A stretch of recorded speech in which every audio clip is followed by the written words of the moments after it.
briefly mentioned SSRIs, and I've heard. Fortunately, I have not experimented with those. Most people don't seem to have the best like sexual side effects. I've heard. Yeah. You know how they're using them now? They're actually some of these companies like Hims and Hers. You heard of this company Hims? I've heard of them, but I'm not sure what they do. They sell erectile dysfunction pills to not over the counter, but it's an online company that has a platform where, as a patient, you can go and get prescriptions for things that you need. So their big claim to fame is erectile dysfunction.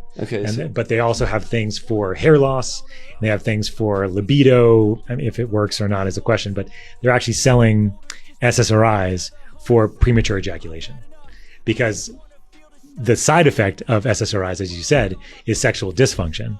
But if you have premature ejaculation, it can help you, not have that. But that's they are really Yeah. I do not recommend doing that for premature. What do they call the product? Do you know?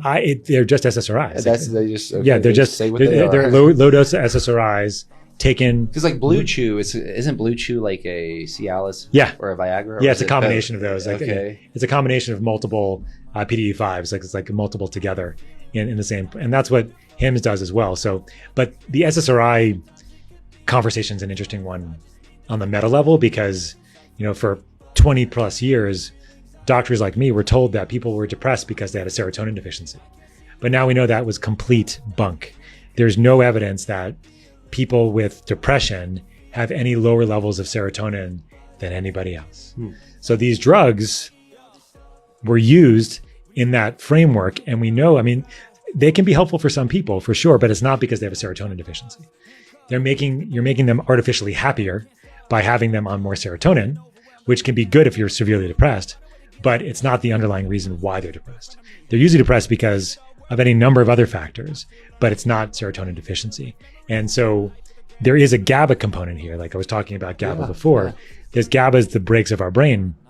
And if we're GABA deficient, we have a higher risk of having depression, insomnia, anxiety, because we don't have those brakes anymore. Do you know how many, fun fact question for you, how many thoughts do you think we have on average every single day? Oh man. I'll give you a range.